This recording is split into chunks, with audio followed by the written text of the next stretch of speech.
Assalamualaikum warahmatullahi wabarakatuh. Halo teman-teman, perkenalkan nama saya Salwa Azmi Zafira. Jadi, di episode kali ini kita kedatangan tamu nih.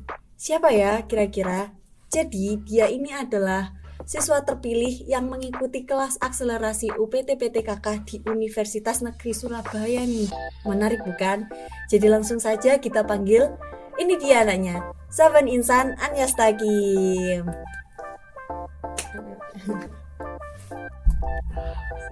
Duduk.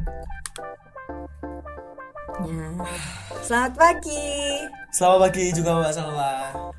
Mungkin untuk yang pertama-tama kita persilahkan untuk Mas Aan perkenalan diri mungkin ya. Perkenalkan, nama saya Muhammad Saban Insan Anyastagim. Bisa dipanggil dengan Mas Aan. Saya masih kelas 12 multimedia dan sekolah saya di SMK NU Gresik. Oke, mungkin langsung saja.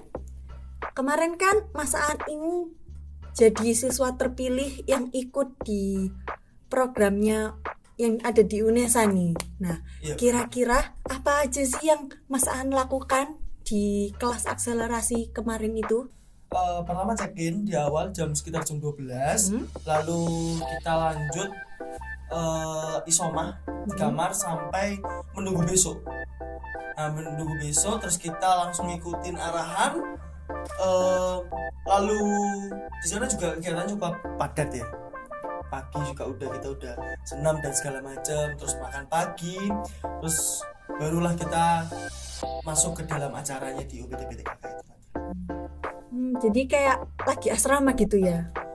Iya, tempatnya kayak asrama gitu, kayak pondok gitu lah. Cuman lebih bebas lah maksudnya. Di sana juga fasilitas lumayan lengkap sih Mbak. Musola ada, tempat makan ada, lapangan juga ada. Terus untuk mau beli makanan di malam hari atau mau ngopi atau apa, di sana juga difasilitasi sih. Oke, jadi pembelajaran apa sih yang Mas Aan dapat ketika di sana? Pembelajaran yang saya dapat di sana itu lumayan banyak sih Mbak. Tapi yang aku dapat itu pertama aku lebih mengenal kamera itu seperti apa. Nah, kalau di sana juga diajari tentang lighting, tentang kita gimana caranya untuk mengasih judul atau bikin konsep untuk fotonya, gitu sih Mbak. Jadi Mas Aan ini seorang fotografer ya? Iya, benar sekali. Oh, keren.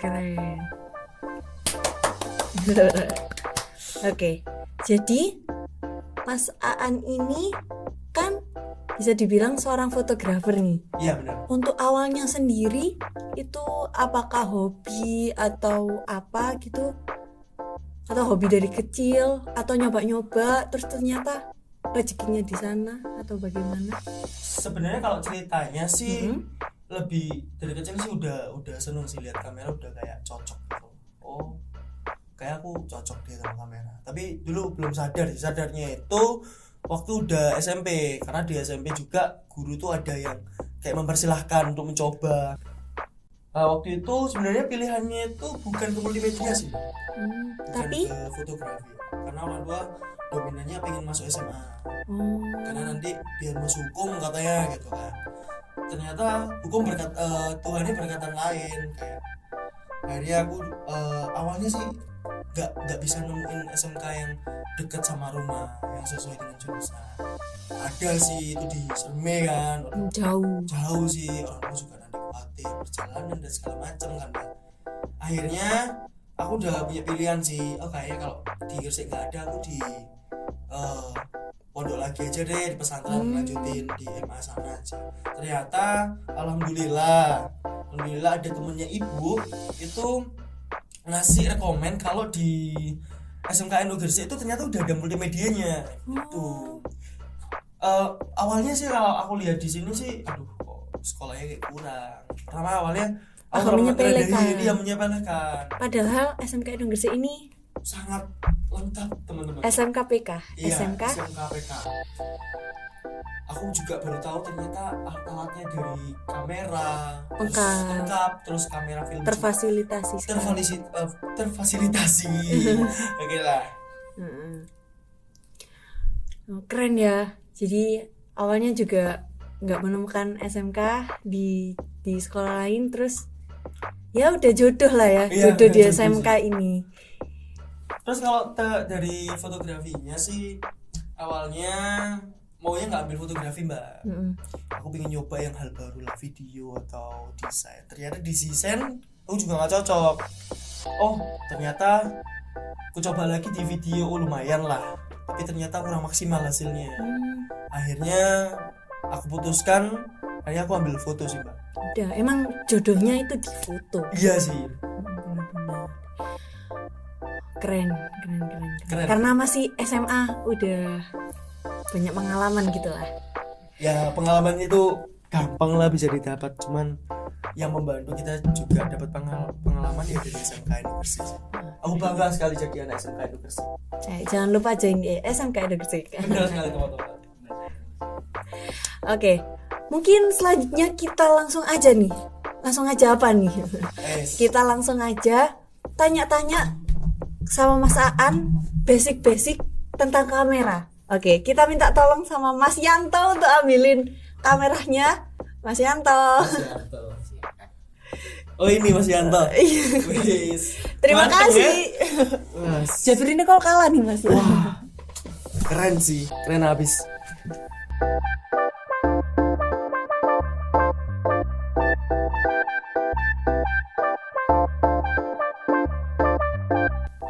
Tapi ini emang harus Canon gitu? Kalau menurutku sendiri, kalau enaknya dibuat pembelajaran tuh Canon mbak. Karena Canon tuh lebih simpel, lebih enak buat dipelajari dan gampang masuk ke kepala lah. Maksudnya simpel. Oh ini ISO, oh ini shutter speed, oh ini diaphragma. Berarti lebih mudah, lebih ramah sama pemula. Ya lebih ramah sama pemula. Ya lihat dari anaknya sih, kalau anaknya memang udah tahu tentang DSLR tapi pengen coba device lain ya terserah. Boleh langsung aja dijelaskan? Oh, ya. Oke teman-teman, mungkin kalau kita sebagai sebagai fotografi pasti kita harus tahu on off itu di mana, dan ya harus nyala kameranya. Kalau nggak nyala Gak bisa motret Iya, kalau nggak bisa nyala. motret. Benar. kita harus nyalakan kamera dulu.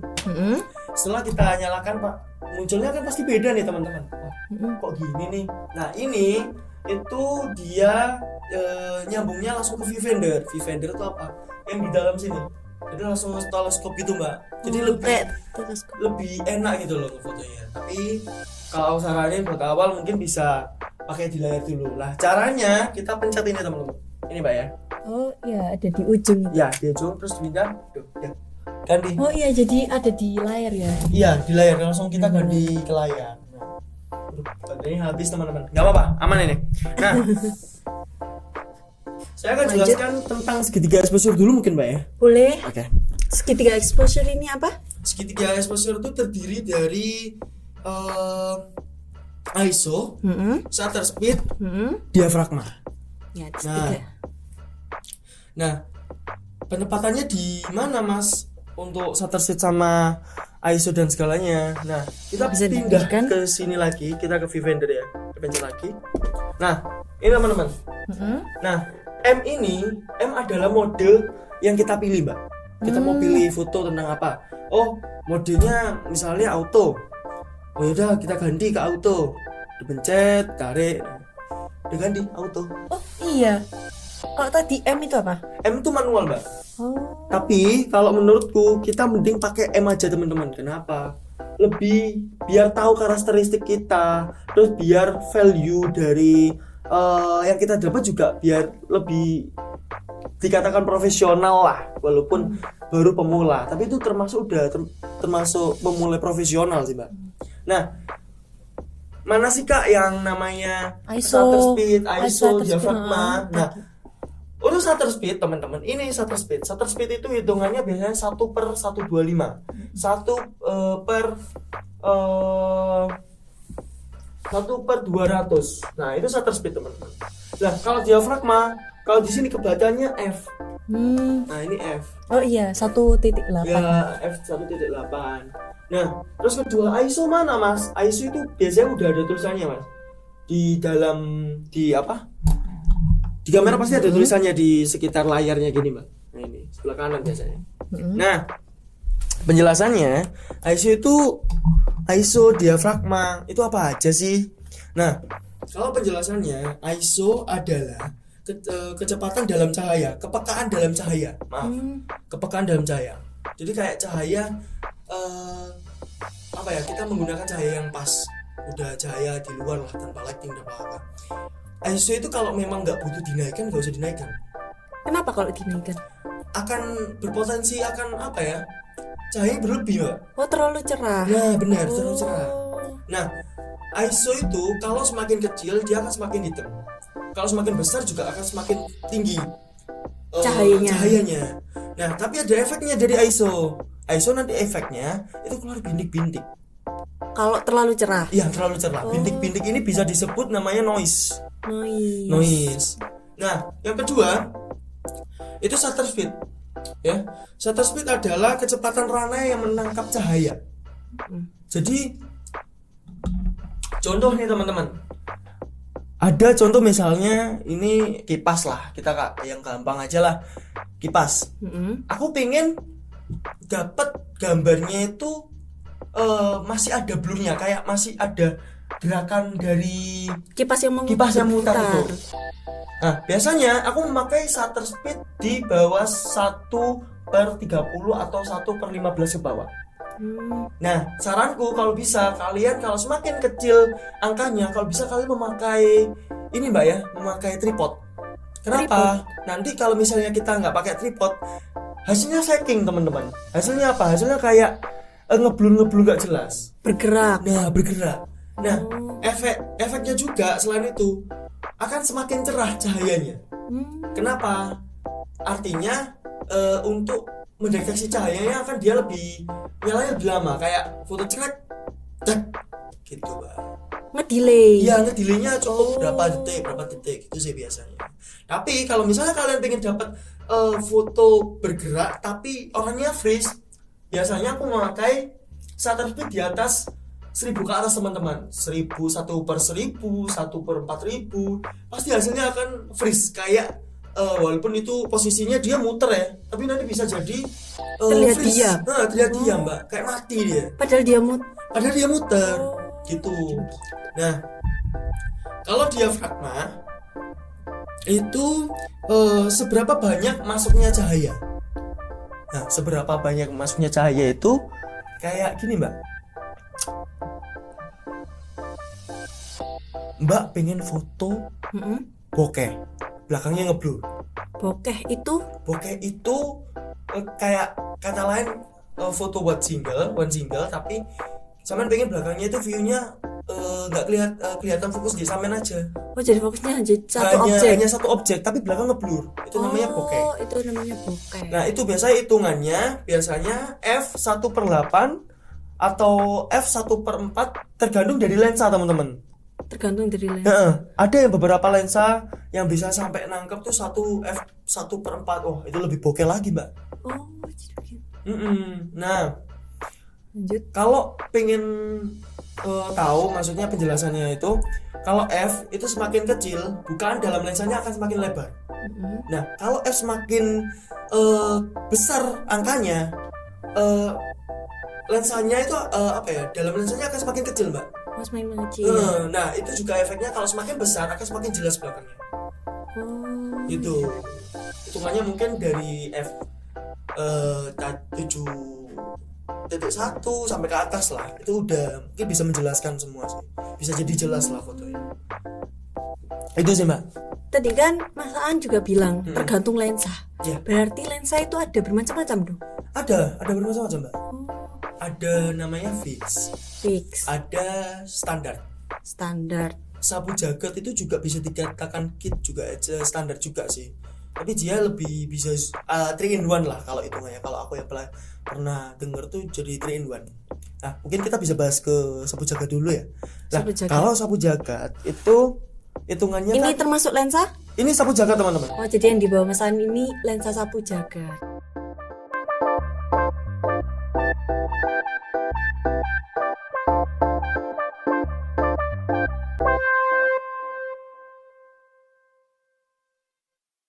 Ini hitungannya dari 18 ke 135. 135. Nah, hitungannya kalau 18 sampai 50 itu hitungannya masih wide. Wide itu hitungannya dia fotonya masih bisa lebar, Pak. Oh. Iya, jadi kayak focal lensnya itu masih lebar dalam lensanya ya. Nah, kalau 50 ke atas ke 70 itu dikatakan medium. Focal lensnya atau kayak buat dia foto semakin kecil, semakin sempit. Tapi ya mungkin berapa ya? Seginilah mungkin. Ini dapatan yang dia akan diambil. Nah, semakin ngezoom dia semakin kecil. Area yang Iya, didapat area yang mau semakin- area yang didapat akan semakin besar, tapi komposisinya akan semakin kecil. Oh. Gitu. Nah, kalau 70 ke 135 itu dinamakan tele yang saya katakan tadi itu, Mbak. Tele itu jarak jauh. Iya, vokalnya lebih kecil, tapi yang kita dapat bisa lumayan jauh lah. Kayak foto bulan. Ya, foto bulan, foto hewan satwa liar atau apa itu bisa sih, Mbak. Ya kan kalau foto satwa juga nggak Nggak dari kalau dekat. dekat ya dimakan lah sama hewan buasnya. Kalau ya ini yang selanjutnya ya, yang dipakai ini namanya lensa fix, Mbak. Oh, fix. Fix. Jadi lensa fix itu apa ya kalau bilang ya, dia tuh nggak bisa di zoom in, di zoom out. Cara kita Jadi tetap. tetap. Jadi kita cuman bisa ngatur dia fokus mungkin ya, di fokus aja. Nah, cara kita untuk fokus untuk maju apa ya, zoom in zoom out ya kita yang maju, kita yang mendekat. Oh, jadi kita. Kita yang bukan main lensa. Oh. Ya semua pasti ada kelebihannya masing-masing lah Iya juga maksudnya. sih. Benar-benar. Kalau aku fiksi lebih nanti buat bokehan, buat close upan, buat single atau gimana itu enak sih, bagus banget sih. Kalau tele mungkin simpelnya dia sapu jagat lebih buat apa ya, rame-rame lah, kayak foto yearbook atau foto wedding gitu sih, Mbak. Kalau Mas Aan sendiri, menurut Mas Aan kalau pemula itu enaknya pakai lensa apa? Kalau menurutku pakai lensa kit aja ada, nggak apa-apa sih. Udah Ya nggak paling harus tepat. ya nggak harus sih, nggak harus kalian harus beli sapu jagat kitnya dari 60D atau 7D. Kalian cuman dapat kit dari 600D itu udah cukup sih Oh, sebenarnya. jadi lensa bawaan itu udah. Iya, kalau menurutku mending kalian makainya itu yang seadanya dulu, biar tahu kalian karakteristiknya butuh yang apa gitu.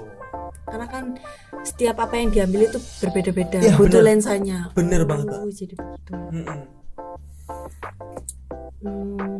Mungkin ada yang mau dijelaskan lagi atau ada yang belum dijelaskan dari kameranya? Oh ya, kalau menurutku jangan banyak ini sih, Mbak. Jangan banyak belajar, cuman teori aja.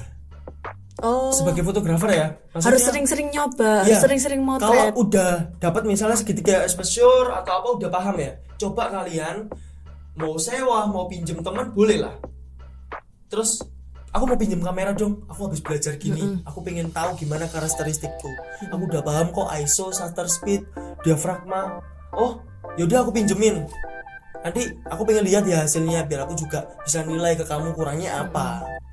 Gitu sih teman-teman. Banyak praktek, Mbak. Setelah tahu ada ilmu baru, coba dipraktekkan. Jadi harus banyak-banyak praktek, Iya, teman-teman. banyak-banyak cari ilmu juga. Jadi kalau kalian udah kayak tahu basicnya nih, terus kalian sering-sering praktek, mau foto yang mudah-mudah, mungkin Iya, mau foto orang, mau foto. paling gampang ya kalau aku dulu teman-teman. Setelah aku udah mempelajari segitiga exposure, aku akan ajak temanku. Misalnya si Fulan ya, Lan, aku pingin ngefoto nih, kamu udah belajar segitiga exposure nggak? Udah, aku udah pernah. Yuk main yuk, kita mungkin bisa ngefoto hunting di pasar atau di mana gitu kan. Oh, akhirnya aku tahu karakteristikku. Oh gini ya, kalau misalnya pengen foto street, ambil gini, ambil gitu. Banyak kok di pasar tuh, banyak kok foto-foto yang pengen diambil. Kamu mau ambil detail misalnya, Banyak objek yang bisa diambil. iya, banyak objek yang bisa diambil, Mbak. Mau candid orang beli, mau candid orang jalan atau gimana. terus street fotografi itu di jalan-jalan juga banyak sih sekarang. Apalagi sekarang kan perkembangan zaman semakin pesat, Mbak. Bener. Tapi teman-teman, kalian harus tetap ingat ya, semakin pesatnya perkembangan bukan berarti kameramu atau gearmu itu yang menghasilkan semua karakter. Maksudnya kayak kameraku aku iso apik fotoku karena kameraku, karena gearku. Nggak mesti. Kamera ini hanya alat, teman-teman. Keren banget ya Mas Aan, ini bisa jadi pandangan lah untuk kita yang mau belajar. Nggak ada salahnya untuk belajar, kita semua juga belajar dari nol.